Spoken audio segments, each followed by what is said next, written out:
ପିଲାମାନେ ଆମେ ବହୁତ ପରିଶ୍ରମ କରି ଏହି ପ୍ରଶ୍ନ ଉତ୍ତର ଗୁଡ଼ିକ ସିଲେକ୍ସନ୍ କରି ଏହି ଭିଡ଼ିଓଟି ପ୍ରସ୍ତୁତି କରିଛୁ, ଯାହାକି ତୁମ ଏହି ବାର୍ଷିକ ପରୀକ୍ଷାରେ ଆସିବାର 100% ଚାନ୍ସ ରହିଛି। ସେଥିପାଇଁ ଏହି ସୁଯୋଗକୁ ହାତଛଡ଼ା ନ କରି ତୁରନ୍ତ ଏହାର ଲାଭ ଉଠାଅ। ତେବେ ଏବେ ଆସ ଦେଖିବା କେଉଁ ସବୁ ପ୍ରଶ୍ନ ଉତ୍ତର ଗୁଡ଼ିକ ରହିଛି। ପ୍ରଥମ ପ୍ରଶ୍ନ, ଗପଟିକୁ ପଢ଼ି 1ରୁ 9 ନମ୍ବର ପର୍ଯ୍ୟନ୍ତ ପ୍ରଶ୍ନଗୁଡ଼ିକର ଉତ୍ତର ଲେଖ। ପିଲାମାନେ ଆମେ ସିଧାସଳଖ ପ୍ରଶ୍ନ ଉତ୍ତର ପାଖକୁ ଯିବା। ପ୍ରଥମ ପ୍ରଶ୍ନ ଅଛି, ପିମ୍ପୁଡ଼ିମାନେ କାନ୍ଦିବାକୁ ଲାଗିଲେ କାରଣ ଏହାର ସଠିକ୍ ଉତ୍ତରଟି ହେଉଛି ସେମାନଙ୍କ ଉପରକୁ ହାତୀ ପାଣି ପକାଇଲା। ଏହି ଉତ୍ତରକୁ ଏହି ଉତ୍ତର ସ୍ଥାନରେ ଲେଖିବ। ନେକ୍ସଟ କ୍ୱେଶ୍ଚନ୍, ପିମ୍ପୁଡ଼ିମାନେ ହାତୀର କେଉଁ ଅଙ୍ଗକୁ କାମୁଡ଼ିଲେ? ଏହାର ସଠିକ୍ ଉତ୍ତରଟି ହେଉଛି ଶୁଣ୍ଢ। ଏହାକୁ ଏହି ଉତ୍ତର ସ୍ଥାନରେ ଲେଖିବ। ପରବର୍ତ୍ତୀ ପ୍ରଶ୍ନ,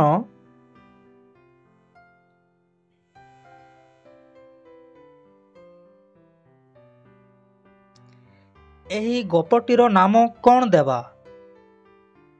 ଏହି ଗପଟିର ନାମ କ'ଣ ଦେବା? ଏହାର ସଠିକ୍ ଉତ୍ତରଟି ହେଉଛି ହାତୀ ପାଇଲା ପାନେ। ଏହାକୁ ଏହି ଉତ୍ତର ସ୍ଥାନରେ ଲେଖିବ। ପରବର୍ତ୍ତୀ ପ୍ରଶ୍ନ, ସବୁ ପିମ୍ପୁଡ଼ି ଏକଜୁଟ ହେଲେ ଏଠାରେ ଏକଜୁଟ ଶବ୍ଦର ଅର୍ଥ କ'ଣ?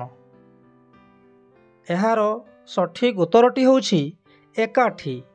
ଏହାକୁ ଏହି ଉତ୍ତର ସ୍ଥାନରେ ଲେଖିବ। ପରବର୍ତ୍ତୀ ପ୍ରଶ୍ନ,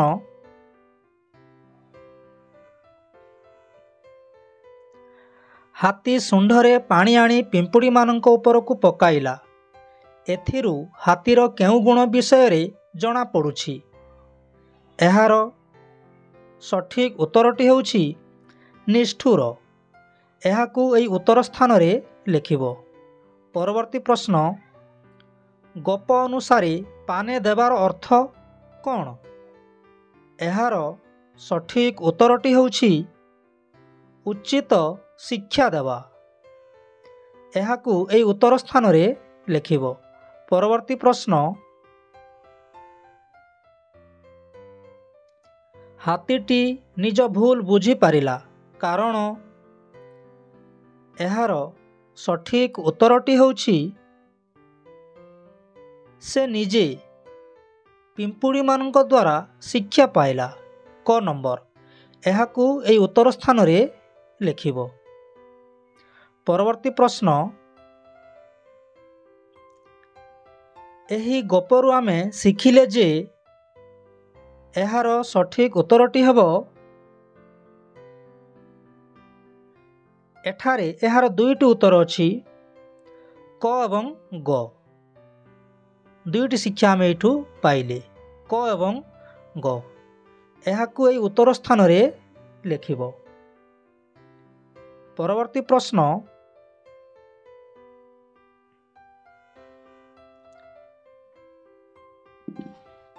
ପିମ୍ପୁଡ଼ିମାନେ ଏକଜୁଟ ହୋଇ କ'ଣ କଲେ? ପିମ୍ପୁଡ଼ିମାନେ ଏକଜୁଟ ହୋଇ କ'ଣ କଲେ? ଏହାର ସଠିକ୍ ଉତ୍ତରଟି ହେବ, ତୁମେ ଲେଖିବ ପିଲାମାନେ, ମୁଁ ଧୀରେ ଧୀରେ ଡାକି ଦେଉଛି, ତୁମେ ଲେଖିବ, ପିମ୍ପୁଡ଼ିମାନେ ଏକଜୁଟ ହୋଇ ହାତୀକୁ ଉଚିତ ଶିକ୍ଷା ଦେବା ପାଇଁ ସ୍ଥିର କଲେ। ସେମାନେ ଧାଡ଼ି ବାନ୍ଧି ଯାଇ ହାତୀର ଶୁଣ୍ଢ ଭିତରେ ପଶିଯାଇ ତାକୁ କାମୁଡ଼ିବାକୁ ଲାଗିଲେ।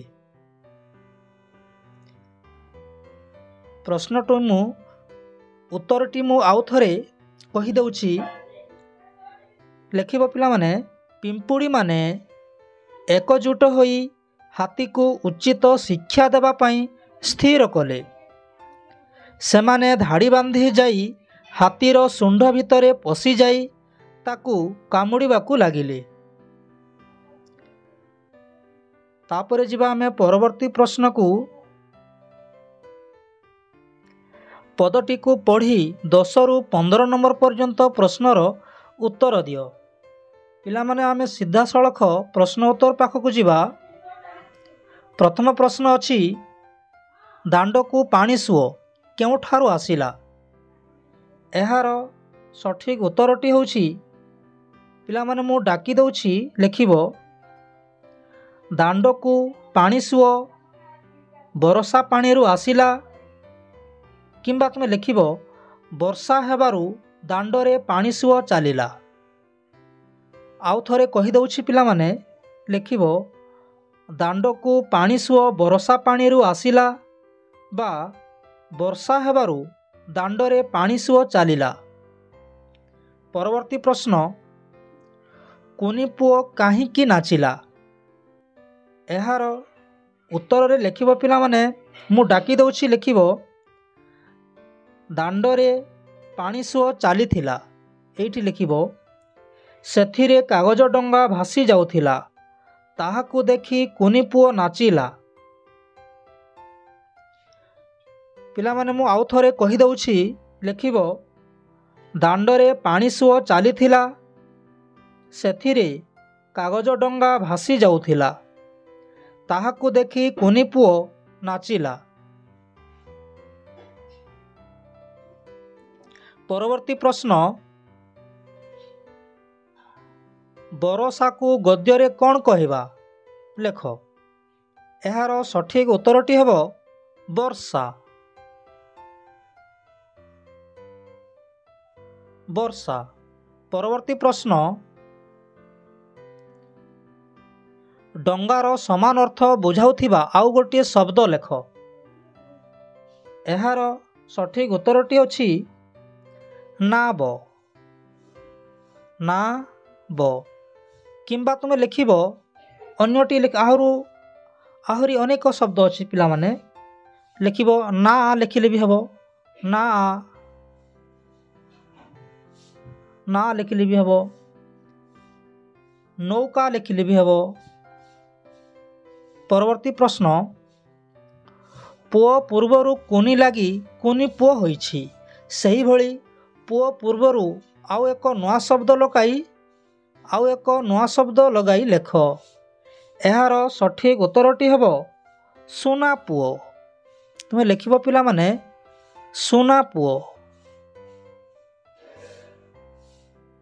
परवर्ती प्रश्न एही कविताटी केउ ऋतु विषय रे सूचना देउछि। एही कविताटी केउ ऋतु विषय रे सूचना देउछि।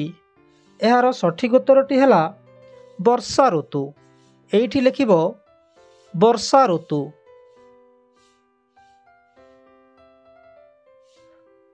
वर्षा ऋतु।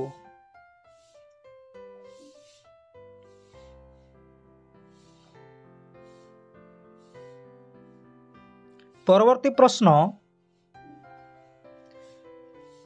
दिन राति परी आउ दुईटी जोड़ा शब्द लेख।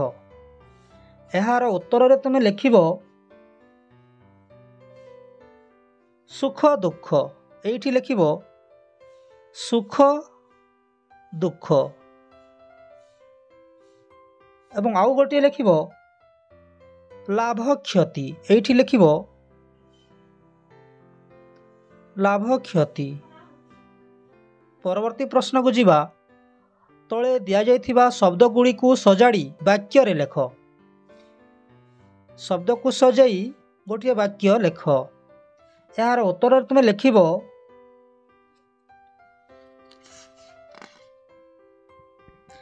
प्रथमे कौन अच्छी वाक्यटी पढ़िबा होई गला वर्षा देखी कृषक खुशी। यार सठिक वाक्यटी हेबो कृषक वर्षा देखी खुशी होई गला। प्रथमे लेखिबो कृषक तापर लेखिबो वर्षा तापर देखिबो देखी कृषक वर्षा देखी खुशी खुशी लेखिबो तापर लेखिबो होई गला। पूर्ण वाक्यटी एठी लिखिदेव कृषक वर्षा देखी खुशी होई गला। परवर्ती प्रश्न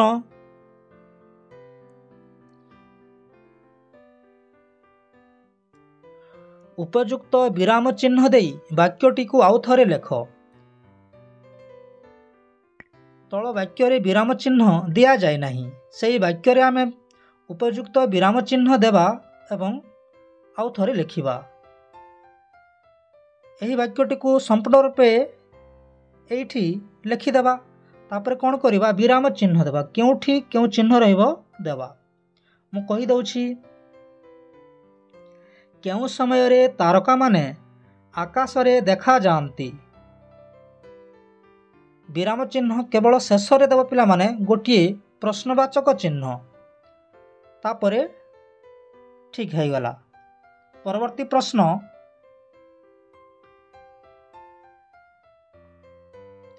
ତଳ ଲିଖିତ ବାକ୍ୟକୁ ନେଇ ଠିକ୍ ଉତ୍ତର ବାଛି ଶୂନ୍ୟସ୍ଥାନ ପୂରଣ କର। ପ୍ରଥମ ପ୍ରଶ୍ନ ଅଛି, ମାଧବ ମଧୁପୁରକୁ ଗଲା। ମଧୁପୁର ଗୋଟିଏ ଡେସ୍କ। ମଧୁପୁର ଗୋଟିଏ ଡେସ୍କ। ଏହାର ସଠିକ୍ ଉତ୍ତରଟି ହେବ ସ୍ଥାନ। ଏହି ସ୍ଥାନକୁ ଏହି ଡେସ୍କ ସ୍ଥାନରେ ଲେଖିବ। ପରବର୍ତ୍ତୀ ପ୍ରଶ୍ନ, ମାଧବ ଗୋଟିଏ ଡେସ୍କ। ମାଧବ ଗୋଟିଏ ଡେସ୍କ। ଏଠାରେ ହେବ ମାଧବ ଗୋଟିଏ ଲୋକ। ଏହାକୁ ଏହି ଶୂନ୍ୟସ୍ଥାନ ଜାଗାରେ ଲେଖିବ। ପରବର୍ତ୍ତୀ ପ୍ରଶ୍ନ, ରେଖାଙ୍କିତ ପଦକୁ ବହୁବଚନରେ ପରିଣତ କରି ବାକ୍ୟଟିକୁ ଆଉ ଥରେ ଲେଖ। ସେ ପଡ଼ିଆରେ ଖେଳୁଛି। ଏଠାରେ ରେଖାଙ୍କିତ ପଦ ଅଛି ସେରେ। ଏହାକୁ ଆମେ ବହୁବଚନ କରିବା। ବହୁବଚନ କଲେ ହେବ, ସେମାନେ ପଡ଼ିଆରେ ଖେଳୁଛନ୍ତି। ତୁମେ ଲେଖିବ ଏଇଠି, ସେମାନେ ପଡ଼ିଆରେ ଖେଳୁଛନ୍ତି।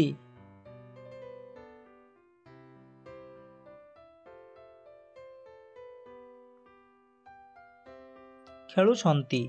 ପରବର୍ତ୍ତୀ ପ୍ରଶ୍ନ, ତଳ ବାକ୍ୟଟିକୁ ନେଇ ସଂଳାପ ଲେଖ। ବାପୁ ଅଜାଙ୍କୁ ରାସାୟନିକ ସାର ବ୍ୟବହାର କରିବା ପାଇଁ ମନା କଲା। ଏହାର ଉତ୍ତରରେ ତୁମେ ଲେଖିବ, ବାପୁ କହିଲା। ଲେଖିବ ତୁମେ, ବାପୁ କହିଲା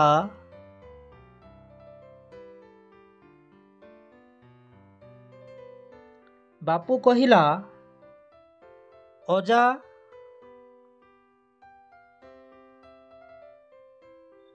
ତାପରେ ଲେଖିବ ରାସାୟନିକ ରାସାୟନିକ ରାସାୟନିକ ସାର ରାସାୟନିକ ସାର ବ୍ୟବହାର କର ନାହିଁ। ରାସାୟନିକ ସାର ବ୍ୟବହାର କର ନାହିଁ।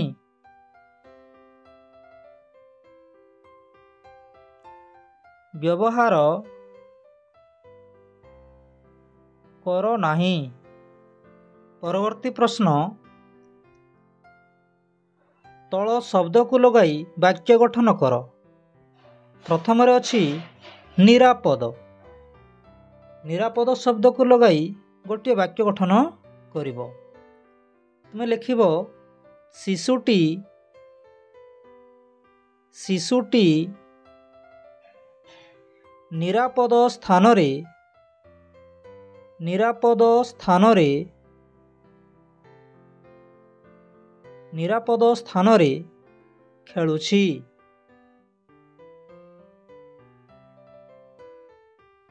ନିରାପଦ ସ୍ଥାନରେ ଖେଳୁଛି। ପରବର୍ତ୍ତୀ ବାକ୍ୟଟି ଲେଖିବ, ଏଇଠି ଅଛି ପରିଶ୍ରମ। ତୁମେ ଲେଖିବ, ମୁଁ ପାଠରେ ବହୁତ ପରିଶ୍ରମ କରୁଛି। ବହୁତ ପରିଶ୍ରମ କରୁଛି।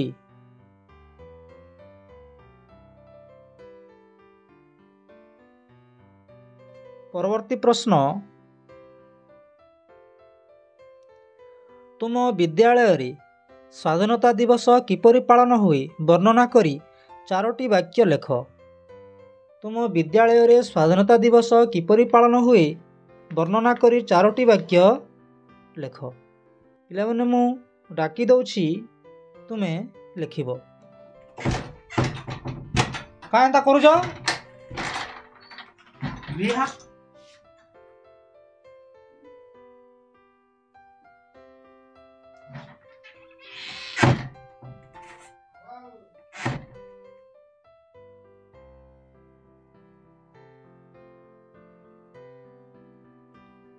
ପିଲାମାନେ, ମୁଁ ଡାକି ଦେଉଛି ତୁମେ ଲେଖିବ।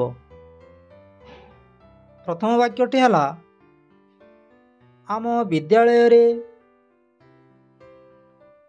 ପ୍ରତିବର୍ଷ ଅଗଷ୍ଟ ମାସ 15 ତାରିଖ ଦିନ ସ୍ୱାଧୀନତା ଦିବସ ପାଳନ କରାଯାଏ। ଗୋଟିଏ ବାକ୍ୟ ହେଲା। ପରବର୍ତ୍ତୀ ବାକ୍ୟ ହେଲା, ଏହା ପ୍ରାତଃ 6:30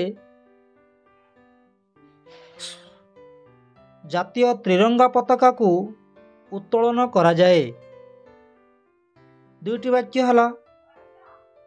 ତାପରେ ତୃତୀୟ ବାକ୍ୟଟି ହେବ, ତାପରେ ଆମେ ଆମ ଗ୍ରାମ ପରିକ୍ରମା ତୃତୀୟ ବାକ୍ୟଟି ଲେଖିବ, ତାପରେ ଆମେ ପିଲାମାନେ ସଭିଏଁ ଜାତୀୟ ଗାନ କରି ଏବଂ ଜାତୀୟ ଜୟଗାନ କରି ଗ୍ରାମ ପରିକ୍ରମା କରିଥାଉଁ। ତାପରେ ଚତୁର୍ଥ ବାକ୍ୟଟି ଲେଖିବ, ଶେଷରେ ଆମେ ମିଷ୍ଟାନ୍ନ ଭୋଜନ କରି ଖୁସିରେ ଘରକୁ ଯାଇଥାଉଁ। ପରବର୍ତ୍ତୀ ପ୍ରଶ୍ନ,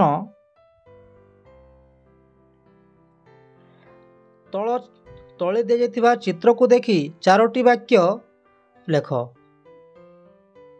ପିଲାମାନେ, ମୁଁ ଏହାକୁ ଡାକି ଦେଉଛି, ତୁମେ 4ଟି ବାକ୍ୟ ଲେଖିବ। ପ୍ରଥମ ବାକ୍ୟଟି ହେଲା, ଏହା